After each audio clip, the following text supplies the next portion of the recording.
Assalamualaikum warahmatullahi wabarakatuh. Perkenalkan, nama saya Tri Rosa Febrianti dengan NIM 06031282530035 dari Program Studi Pendidikan Ekonomi Fakultas Keguruan dan Ilmu Pendidikan Universitas Sriwijaya. Jadi, video ini dibuat untuk memenuhi tugas ujian akhir semester mata kuliah Perkembangan Peserta Didik yang diampu oleh Ibu Fitiyani SPD MPD dan Ibu Dewi Pratita SPD MPD. Adapun tujuan dari pembuatan video ini adalah untuk mengetahui perkembangan peserta didik yang meliputi aspek kognitif, sosial emosional, dan moral, serta strategi yang digunakan guru dalam menghadapi permasalahan perkembangan peserta didik tersebut. Selanjutnya, saya akan melakukan wawancara dengan salah satu narasumber yang telah memiliki pengalaman mengajar di sekolah dasar. Selamat menyaksikan! Assalamualaikum warahmatullahi wabarakatuh. Sebelumnya izinkan aku memperkenalkan diri terlebih dahulu. Perkenalkan, nama aku Tri Rosa Febrianti, bisa dipanggil Rosa, dari Program Studi Pendidikan Ekonomi Fakultas Keguruan dan Ilmu Pendidikan dari Universitas Sriwijaya. Dan di sini saya ingin mewawancarai mengenai perkembangan peserta didik. Nah, sebelumnya Kak, di sini Rosa bisa manggilnya ibu atau kakak aja nih. Baiklah, waalaikumsalam. Maka nama saya Ayuana. Rosa bisa memanggil saya Kak Ayu. Oke, Kak Ayu berarti ya. Oke, sebelumnya boleh perkenalkan lebih kompleks lagi nih dari nama dan perkenalan kakak, boleh? Boleh.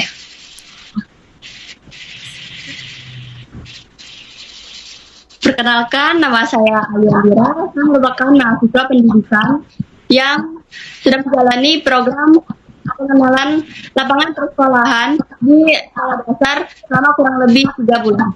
Oke, berarti selama pengalaman lapang persekolahan kakak mengajar di jenjang apa dan kira-kira di usia berapa ya Kak? Saya sudah mengajar di sekolah dasar dan siswanya dari 7 tahun sampai ke 12 tahun.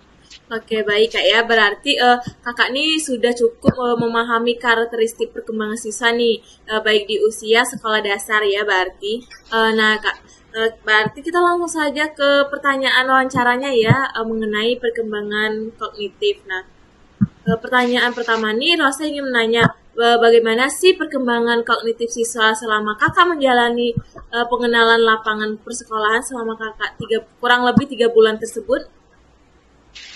Selama saya mengajar, siswa mulai mampu berpikir logis, tetapi mereka masih membutuhkan sampah yang konkret. Oh gitu Kak ya, berarti jadi bisa disimpulkan bahwa siswa memang sudah mulai berpikir logis ya, tetapi masih perlu bantuan dalam seperti media atau contoh nyata agar lebih mudah memahami materi, seperti itu ya Kak? Iya. Oke, pertanyaan kedua yaitu bagaimana sih dengan perkembangan sosial siswa di sekolah yang kakak amati?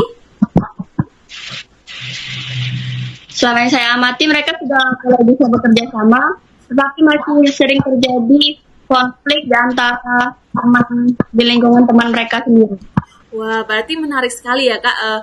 Di sini peran guru juga penting untuk membimbing siswa ya Kak dalam bersosialisasi dan memecahkan konflik dengan benar gitu berarti. Iya, betul. Nah, kalau mengenai emosional, bagaimana sih kondisi emosional siswa yang kakak amati di sekolahan?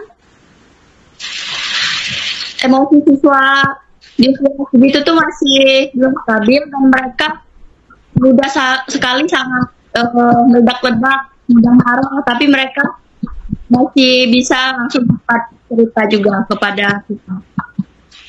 Oke, berarti siswa masih dalam tahap belajar mengontrol emosi nih ya Kak. Berarti sebagai sehingga perlu pembimbingan dan dari guru maupun orang tua seperti itu. Berarti dia tuh belum bisa dilepasin ya gitu ya Kak. Berarti masih ada bimbingan yang harus menjaga mereka.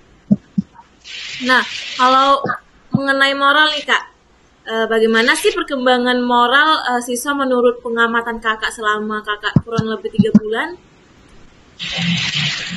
Siswa itu sudah memahami aturan, tapi mereka masih takut karena adanya itu hukuman.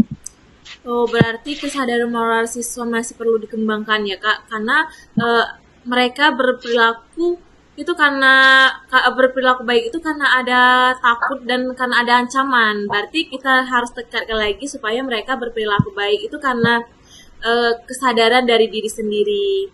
Nah, pertanyaan terakhir nih Kak, mengenai strategi. Nah, kira-kira strategi apa sih yang Kakak gunakan dalam menghadapi masalah siswa tersebut? Saya menggunakan pendekatan personal dan memberikan contoh yang baik kepada siswa. Oke, baik Kak. Berarti jadi pendekatan yang Kakak gunakan itu lebih ke arah membimbing ya dan memberikan contoh, bukan hanya memberikan perintah saja gitu. Nah, mungkin itu saja wawancara dari Rosa kali ini. Rosa mau ngucapin terima kasih banyak karena sudah mau bersempatan untuk diwawancarai. Rosa ucapkan terima kasih. Mungkin ini saja dari Rosa. Saya Rosa akhiri. Wassalamualaikum warahmatullahi wabarakatuh. Terima kasih Kak. Berdasarkan wawancara yang telah dilakukan, dapat dianalisis bahwa perkembangan kognitif siswa menurut teori Jean Piaget yaitu sudah ada di tahap operational concrete, yang dimana siswa sudah bisa berpikir secara logis namun masih membutuhkan objek yang nyata. Dan dari aspek sosial, hal ini sesuai dengan teori Erik Erikson, yang dimana peserta didik itu sudah mulai bisa bekerja sama, berinteraksi, serta mencari pengakuan dari lingkungan sekitarnya. Selanjutnya, pada aspek emosional, siswa masih memerlukan bimbingan karena kemampuan dalam mengontrol emosional masih belum berkembang secara optimal.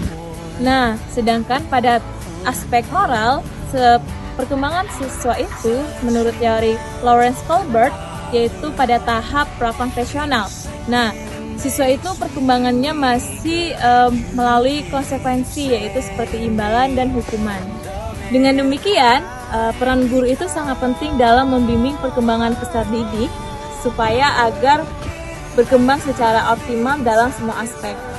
Dari hasil wawancara tersebut, saya menyadari bahwa memahami perkembangan peserta didik itu sangat penting bagi untuk calon guru maupun orang tua. Nah, dalam memahami perkembangan peserta didik, kita dapat memberikan pendekatan yang tepat dalam proses pembelajaran maupun kehidupan sehari-hari.